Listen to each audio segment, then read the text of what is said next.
नवीन शैक्षणिक धोरण असू द्या हो, पण ते मुलांच्या मुळावर उठायला नको।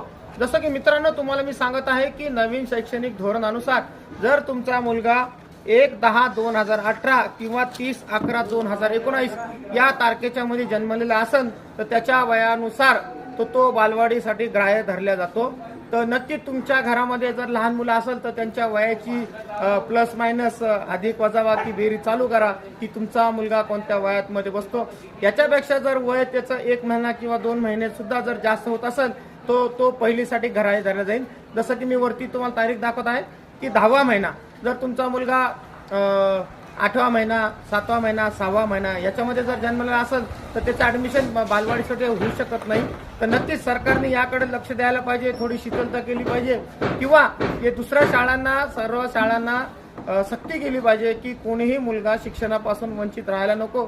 त्याला पहिली